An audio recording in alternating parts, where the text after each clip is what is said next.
बिस्मिल्लाहिर्रहमानिर्रहीम। अस्सलाम वालेकुम दोस्तों, एक नई वीडियो के साथ हाजिर है। चले अपनी वीडियो स्टार्ट करते हैं। एक खबर आई है कि अमेरिका ने 2 मजीद B-52 बॉम्बर्स जो है उनको कतर भेज दिया है। कतर में जो है अमेरिका की एक बहुत बड़ी बेस है। उस बेस को अमेरिका जो है काफी देर से यूज करता है। कतर वो जगह है जहाँ पे अमेरिका ने अपने सेंटकॉम का जो है वो हेडक्वार्टर रखा हुआ था, यानी कि इस एरिया के अंदर जितनी भी अमेरिका की फोर्सेज हैं उनका जो हेडक्वार्टर था वो कतर के अंदर होता था। आइदर वो फोर्सेज इराक में है, या वो फोर्सेज सऊदी अरेबिया में है, या वो फोर्सेज अफगानिस्तान में थी, या अमेरिका की वो फोर्सेज जो थी वो अरेबियन सी के अंदर है। वो जितनी भी अमेरिकन फोर्सेज हैं उनका जो हेडक्वार्टर था वो कतर में था। आई बिलीव कि आज भी वहां पे ही है, क्योंकि हेडक्वार्टर्स जो होते हैं वो इतनी आसानी से नहीं मूव किए जाते। एनीवे, ये तो एक ऑफ टॉपिक बात थी। असल बात यह है कि अमेरिका ने 2 मजीद B-52 बॉम्बर्स जो है उनको कतर भेज दिया। इससे पहले अमेरिका के 4 B-52 बॉम्बर्स जो है वो कतर के अंदर मौजूद हैं। ये टोटल नंबर हो गया 6 का। एक B-52 भी अगर आपके एरिया के अंदर आ जाता है तो ये आपके लिए बहुत बड़ी कंसर्न की बात है। ये कोई F-16 नहीं है, ये कोई F-22 भी नहीं है, ये कोई F-35 भी नहीं है, क्योंकि ये सारे के सारे छोटे जहाज हैं। इनका एरिया ऑफ ऑपरेशन बहुत लिमिटेड होता है। F-22 हो जाए या F-16 हो जाए, इनको ज्यादा बड़े एरिया के ऊपर काम करने के लिए टैंकर्स की जरूरत पड़ती है। और दूसरी बात यह कि F-16 वगैरह एक एक जहाज करके तो काम नहीं करते। अगर आपने कोई बड़ा टारगेट अचीव करना है तो उसके लिए आपको 6-7 या हो सकता है एक स्क्वाड्रन पूरे का पूरा F-16 का एक जगह पे भेजना पड़े। लेकिन ये जो B-52 हैं ये इतने बड़े होते हैं और ये इनकी रेंज इतनी ज्यादा होती है और ये इतना ज्यादा पेलोड उठा के लेके जा सकते हैं कि ये एक जहाज जो है वो काफी ज्यादा जो है काम कर सकता है। ये उन्होंने क्यों भेजे हैं B-52 अमेरिका ने यहाँ पे इसलिए भेजे हैं, उन्होंने इसकी ये तावील दी है कि क्योंकि अमेरिका की फोर्सेज जो है वो अफगानिस्तान से निकल रही हैं, तो उन फोर्सेज को प्रोटेक्ट करने के लिए उन्होंने B-52 बॉम्बर्स भेजे हैं। यानी कि अगर कोई ग्रुप जो है या अगर कोई इंडिविजुअल जो है वो इन फोर्सेज के ऊपर हमला वगैरह करता है, अफगानिस्तान से निकलने वाली अमेरिकन फोर्सेज के ऊपर हमला करता है, तो उसके ऊपर ये B-52 जो है वो वहां पे जाके बॉम्बिंग करेंगे। यहाँ पे 2-3 बातें समझने वाली हैं। देखिए, मैंने आपको पहले भी बता चुका हूँ कि दुनिया में जो सबसे बड़े बड़े हमले हुए हैं, जो सरप्राइज हमले हुए हैं, वो उस वक्त हुए हैं जब आपकी एनिमी फोर्सेज जो थी वहां पे एक्सरसाइज कर रही थी और उन्होंने अपना रुख मोड़ा और आपकी तरफ आ गए। इसको कहते हैं सरप्राइज अटैक। एनिमी फोर्सेज जो होती हैं वो अपने एरिया के अंदर एक्सरसाइज करती हैं, आपके बॉर्डर के नजदीक एक्सरसाइज करती हैं और एकदम से जो है वो आपकी तरफ रुख मोड़ती हैं। आप अगर तैयार हैं तो ठीक है, लेकिन अगर आप तैयार नहीं है तो वो आपके एरिया के अंदर घुस जाते हैं, या जो अपना मिलिट्री ऑब्जेक्टिव उन्होंने अचीव करना होता है वो अपना मिलिट्री ऑब्जेक्टिव अचीव कर लेते हैं, क्योंकि आप तो सोए होते हैं और वो इसका फायदा उठाते हैं और आपके ऊपर वो हमलावर हो जाते हैं। इसलिए जितनी भी फोर्सेज इस वक्त अमेरिका को देख रही हैं इस खित्ते के अंदर, उनके लिए ये 6 B-52 बॉम्बर्स जो है वो बहुत बड़ा कंसर्न है। ईरान के लिए ये बहुत बड़ा कंसर्न है, पाकिस्तान के लिए ये बहुत बड़ा कंसर्न है, अफगानिस्तान के लिए बहुत बड़ा कंसर्न है। दूसरी बात आप ये समझे कि अगर इन B-52 बॉम्बर्स को इस्तेमाल करने का टाइम आ जाता, सपोज किसी भी वजह से, मेरा ख्याल है कि अगर अमेरिका की फोर्सेज अफगानिस्तान से निकल रही हैं तो मेरा नहीं ख्याल कि तालिबान जो है वो उनके ऊपर हमलावर होंगे। एक बंदा वहां से जा रहा है तो वो उसको क्यों हमलावर उसके ऊपर होंगे? हाँ, अगर वो खुद ही कोई फॉल्स फ्लैग करवा दे अमेरिका तो इसकी बात और है, और वो एक बहाना तलाश करें इन B-52 बॉम्बर्स को यूज करने का, तो वो बिल्कुल एक डिफरेंट बात है। देखिए, बात समझने वाली है।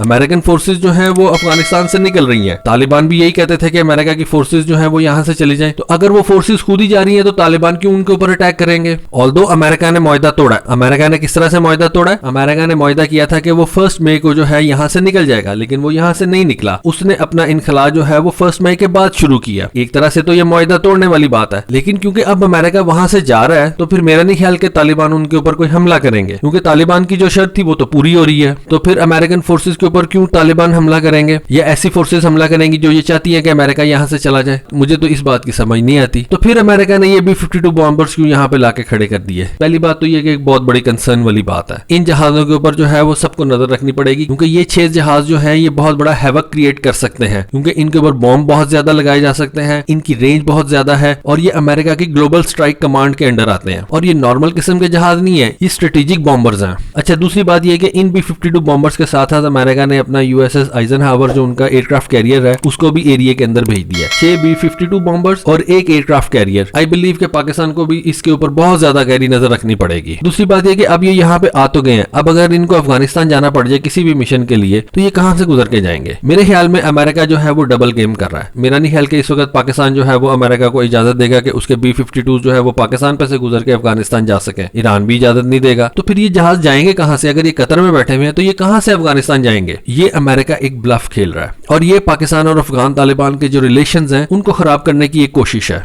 दुनिया तो यही कहेगी कि अमेरिका ने अफगान तालिबान के ऊपर हमला किया, और कैसे हमला किया? उन्होंने पाकिस्तान के ऊपर से ये जहाज गुजर के गए और उन्होंने अफगान तालिबान के ऊपर जाके बॉम्ब्स गिराए। पाकिस्तान के अफगान तालिबान के साथ इस वक्त बहुत अच्छे ताल्लुकात हैं। अगर अमेरिका पूरी तरीके से अफगानिस्तान से निकल जाता है तो अफगानिस्तान के जो नए रूलर्स हैं वो तालिबान हैं और पाकिस्तान के तालिबान के साथ जो ताल्लुकात हैं वो काफी अच्छे हैं। ये जो अशरफ गनी और अब्दुल्ला है इनकी हुकूमत तो सिर्फ काबुल के अंदर तक है, बाकी अफगानिस्तान में तो इनकी कोई रीट नहीं, बाकी अफगानिस्तान में तो इनको कोई कुछ नहीं समझता। हो सकता है कोई इनको पहचानता भी ना हो क्योंकि ये तो बाहर से आए हुए हैं। अगर अफगानिस्तान में अमेरिका चला जाता है तो ये भी बाहर चले जाएंगे क्योंकि इनको पता है कि ये सिर्फ अमेरिका के सर के ऊपर यहाँ पे बैठे हुए हैं। ना इनको अफगानिस्तान के लोगों ने कोई वोट डाला है क्योंकि अफगानिस्तान के लोग तो इनको जानते नहीं है। ये कोई पॉलिटिशियन थोड़ी है, पॉलिटिशियन की तो रूट्स होती है उसकी अपने इलाके के अंदर। हर बंदा जानता है कि भाई ये मेरे एरिया का एमएनए है, ये मेरे एरिया का एमपी है। इनको कौन जानता है अफगानिस्तान के अंदर? ये अमेरिका के लाए हुए बंदे हैं, अमेरिका जाएगा तो ये भी चले जाएंगे। तो आई बिलीव कि पाकिस्तान को इस सिचुएशन के ऊपर बहुत ज्यादा गहरी नजर रखनी पड़ेगी। एक तो ये जहाज जो है ये बहुत ज्यादा डिस्ट्रक्टिव है, इनकी फायर पावर बहुत ज्यादा है, ये बहुत ज्यादा वेपन्स उठा सकते हैं और इनकी रेंज भी अच्छी खासी है। उसके बाद अमेरिका ने एक अपना एयरक्राफ्ट कैरियर भी इस एरिया के अंदर लाके खड़ा कर दिया। एक अमेरिकन एयरक्राफ्ट के ऊपर 75 F-18s होते हैं। 75 F-18s जो है एक अच्छी खासी साइजेबल फोर्स है। इनको कैरियर बैटल ग्रुप्स कहते हैं और ये अकेले नहीं चलते, इनके साथ डिस्ट्रॉयर्स भी होते हैं, फ्रिगेट्स भी होती हैं और इनके साथ सबमरीन्स भी होती हैं। तो सीधी सी बात है कि एक कैरियर बैटल ग्रुप भी इस जगह पे इस वक्त आया हुआ है और उसके साथ साथ ये 6 B-52 स्ट्रेटेजिक बॉम्बर्स भी यहाँ पे आए हुए हैं। तो इनके ऊपर भी नजर रखनी पड़ेगी और पाकिस्तान को कोई ऐसा काम नहीं करना चाहिए क्योंकि अमेरिका ने तो चले जाना है। उसके बाद अफगानिस्तान ने भी यहीं पे रहना है, पाकिस्तान ने भी यहीं पे रहना है। अमेरिका जैसे पहले आया था और पहले यहाँ से चला गया था उसका तो कुछ नहीं जाना। पाकिस्तान ने डील करना है इन लोगों के साथ, पाकिस्तान ने अफगानिस्तान के नेक्स्ट रूलर्स के साथ डील करना है और अगर पाकिस्तान के ताल्लुकात उनके साथ अच्छे नहीं होंगे तो ये पाकिस्तान के लिए कंसर्न वाली बात है। पाकिस्तान में अमन जो है वो उस तरह से नहीं आ सकेगा। पाकिस्तान में अमन होने के लिए जरूरी है कि अफगानिस्तान के अंदर अमन हो और ये इसी तरह से हो सकता है कि काबुल के अंदर जो गवर्नमेंट बैठी हुई है वो पाकिस्तान के साथ उसके अच्छे ताल्लुकात हों। तो दोस्तों ये एक छोटी सी कंसर्न वाली बात थी, इन्फॉर्मेशन मेरे तक आई, मैंने आपके साथ शेयर की।